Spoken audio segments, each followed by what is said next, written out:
Chinese पदार्थ म्हणलं की प्रत्येकाच्याच तोंडाला पाणी सुटतं आणि यामध्ये खूप वेगवेगळे पदार्थ आहेत की जे लहानांपासून मोठ्यांपर्यंत सगळ्यांनाच आवडतात. तर आज आपण प्रियंकाच मराठी किचनमध्ये चिली पोटॅटो कसं बनवायचं ते दाखवणार आहे आणि यामध्ये तुम्ही किती प्रकारे व्हेरिएशन करू शकता ते सुद्धा सांगणार आहे.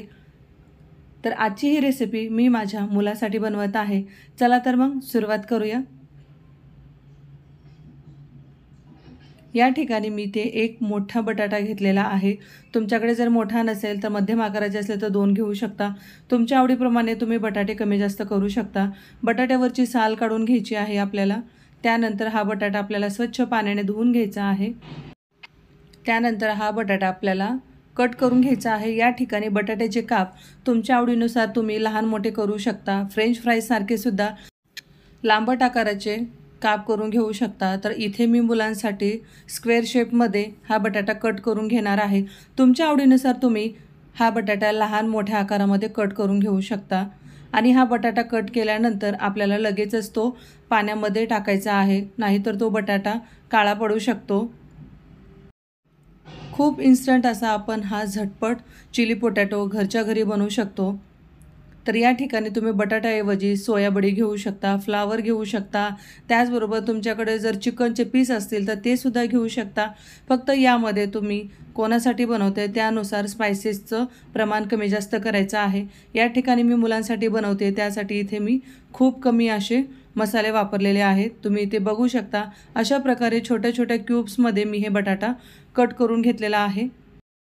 बटाटा कापून झाला. आता लगेचच आपण हे बटाट्याचे काप बाउलमध्ये घेतलेल्या पाण्यामध्ये टाकून देऊया. तुम्ही इथे बघू शकता जे बटाट्यावरची घाण आहे ती पाण्यात उतरलेली आहे. हे पाणी काढून आपण दुसऱ्या पाण्याने परत एकदा हे बटाट्याचे काप स्वच्छ धुवून घेऊया. त्यानंतर मग आपण पुढची प्रोसेस करूया. तर इथे मी बटाटा स्वच्छ धुवून घेतलेला आहे. यानंतर हा बटाटा शिजून घेण्यासाठी गॅसवर आपण एका पातेल्यामध्ये पाणी गरम करायला ठेवूया आणि त्यामध्ये अगदी पाव चमचा मीठ घालायचं आहे. त्यामुळे बटाट्याचे जे पीस आहेत त्याला अगदी हलकंसं मीठ लागतं. त्यानंतर पाण्याला उकळी आल्यानंतर बटाट्याचे पीस आपल्याला त्यामध्ये टाकायचे आहेत. तुम्ही ते बघू शकता. 1-2 मिनिटं लागतात आपल्याला हे 50% शिजून घेण्यासाठी. यापेक्षा जास्त आपल्याला ओव्हरकुक करायचं नाही आहे. हे बटाटे जर जास्त ओव्हरकुक झाले तर ते क्रिस्पी होणार नाही. त्यासाठी आपल्याला इथे बटाटा फक्त 1-2 ते 3 मिनिटच, जास्तीत जास्त 3 मिनिटं, त्यापेक्षा जास्त आपल्याला हे शिजून घ्यायचं नाही आहे. तर 2 मिनिटानंतर हा बटाटा अगदी छान 50% पाण्यात उकडून झालेला आहे. तर आता आपण एका बाउलमध्ये काढून घेऊया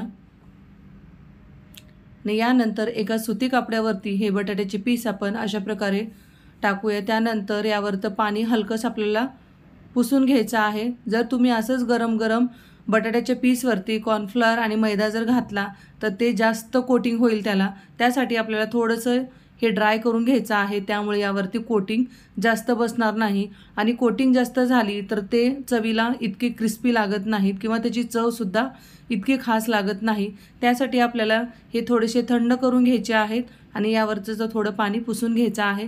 तुम्ही इथे बघू शकता हे हलकेसे थंड झालेले आहेत. त्यानंतर एका प्लेटमध्ये आपण हे सर्व पीस काढून घेऊया. त्यानंतर यावरती चवीपुरतं थोडंसं मीठ घालायचं आहे, कारण आपण अगोदर बटाटा शिजून घेताना त्यामध्ये थोडंसं मीठ घातलं होतं. त्यामुळे आपल्याला थोडंसं मीठ घालायचं आहे. त्यानंतर 1 चमचा कॉर्नफ्लोअर आणि 1 चमचा मैदा घेतलेला आहे आणि हे आपल्याला मळून न घेता फक्त व्हिडिओ दाखवल्याप्रमाणे बटाट्याच्या पीसला तो मैदा आणि कॉर्नफ्लोअरचं कोटिंग करून घ्यायचं आहे आणि यामध्ये पाण्याचा सुद्धा वापर करायचा नाही. तुम्ही ते बघू शकता. अगदी पातळ लेअर अशी कोटिंग झालेली आहे. हे करत असताना गॅसवर मी तेलसुद्धा गरम करायला ठेवलेलं आहे. या ठिकाणी तेल खूप चांगलं तापलेलं असावं, त्यामुळे बटाटे तेलामध्ये खूप छान असे क्रिस्पी फ्राय होतात. आणि मुलांसाठी बनवले त्यामुळे इथे मी खूप छोटे छोटे पीस केलेले आहेत, त्यांना ते खाताना सोपं जावं म्हणून. तर या ठिकाणी सतत आपल्याला चमच्याने हे ढवळत राहायचं आहे. त्यामुळे सर्व बटाट्याच्या पीसला एकसारखा रंग येतो आणि हे तेलामध्ये छान असे क्रिस्पी तळून घेण्यासाठी आपल्याला इथे 1.5 ते 2 मिनिटं लागतात.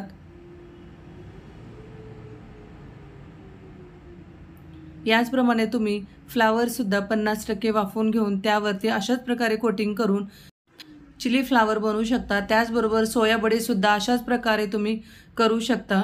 तर हे बटाटे तुम्ही इथे बघू शकता एकसारख्या रंगावर हे छान तेलामध्ये फ्राय झालेले आहेत आणि खूप असे क्रिस्पी झालेले आहेत। तर यानंतर आता आपण पुढची प्रोसेस बघूया। तर गॅसवर कढई ठेवली, जे आपण तळण्यासाठी तेल वापरलं होतं तेच एक मोठा चमचा तेल घेतलं। तेल छान तापल्यानंतर त्यामध्ये 2 मोठे चमचे बारीक कट केलेला लसूण घेतला। त्यानंतर इथे 1 चमचा आलं घेतलेला आहे, तुम्ही किसून घेऊ शकता किंवा त्याचे बारीक काप करून घेऊ शकता। त्यानंतर यामध्ये मी मुलांसाठी बनवते त्यासाठी इथे मी कमी तिखट असलेली 1 मिरचीचे बारीक पीस करून घेतलेले आहेत, ते सुद्धा यामध्ये आपण ॲड करून छान तेलामध्ये असं परतून घेऊया। त्यानंतर इथे चायनीजचे जे पदार्थ आहेत त्यासाठी जर तुम्ही सिमला मिरची वापरली तर त्याचा फ्लेवर खूप इन्हेन्स होतो। त्यासाठी इथे मी छोटी सिमला मिरची बारीक कट करून ती सुद्धा यामध्ये ॲड केलेली आहे, ती सुद्धा तेलामध्ये आपण छान अशी परतून घेऊया। तर यानंतर काही आपण सॉसेस यामध्ये ॲड करूया। तर red chilli sauce, soya sauce आणि ग्रीन चिली सॉस तो सुद्धा मी ॲड केलेला आहे। वापरलेल्या मसाल्याची लिंक डिस्क्रिप्शन बॉक्समध्ये दिलेली आहे, तुम्ही तिथे जाऊन चेक करू शकता। यानंतर लगेचच आपल्याला बटाट्याचे पीस ॲड करून घेऊया आणि हे व्यवस्थित आपण मिक्स करून घेऊया। तुम्ही या ठिकाणी मुलांसाठी बनवत असाल, तुमची मुलं जर तिखट खात नसतील तर या ठिकाणी हिरवी मिरचीसुद्धा न घालता तुम्ही असेच हे साल्टीसुद्धा बनवू शकता। आणि मिठाचं प्रमाण खूप जपून घालायचं आहे, कारण सोया सॉस हा सुद्धा सॉल्टी असतो। यानंतर यामध्ये मी 1.5 चमचा टोमॅटो केचप घातलेला आहे, ते सुद्धा यामध्ये व्यवस्थित मिक्स करून घेऊया।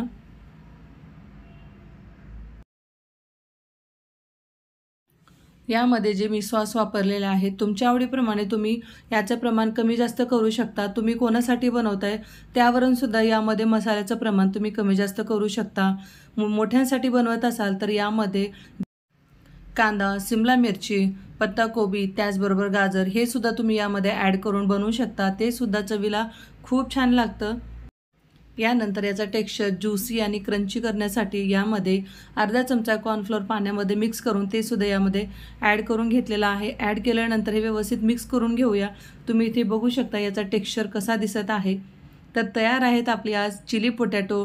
आजची अशी खूप झटपट तयार होणारी चिली पोटॅटो रेसिपी एकदा नक्की घरी करून बघा। त्याचबरोबर मी जे व्हेरिएशन तुम्हाला सांगितले आहे ते सुद्धा ट्राय करून बघा आणि कशी वाटली ते कमेंट करून सांगायला विसरू नका। खूप बनवायला सोपी आहे। तर अशा प्रकारे वेगवेगळ्या भाज्या ॲड करून तुम्ही मिक्ससुद्धा चिली पोटॅटो, चिली फ्लावर बनवू शकता किंवा चिली पनीरसुद्धा अशाच पद्धतीने तुम्ही बनवू शकता। बाहेर जाऊन चायनीज खाण्याऐवजी तुम्ही घरच्या घरी अगदी गरमागरम असं चायनीजचे पदार्थ घरीसुद्धा बनवू शकता। आणि आज ही रेसिपी आपण खूप सोप्या पद्धतीने बनवलेली आहे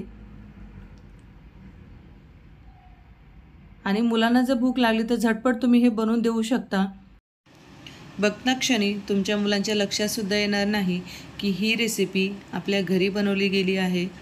तर दिसायला आणि याचा टेक्स्चर अगदी हॉटेलमधल्यासारखा येतो, त्यामुळे तुम्हीसुद्धा तुमच्या मुलांना फ्रेश गरमागरम अगदी झटपट असं चिली पोटॅटो घरी बनवून देऊ शकता। अशा छान छान रेसिपी बघण्यासाठी प्रियंकाज मराठी किचन या यूट्यूब चॅनलला सबस्क्राईब केलं नसेल तर पटकन सबस्क्राईब करा। यूट्यूब चॅनलबरोबरच फेसबुक पेज प्रियंकाज मराठी किचनला सुद्धा फॉलो करायला विसरू नका। परत भेटूया अशाच एका छान नवीन रेसिपीसोबत। धन्यवाद।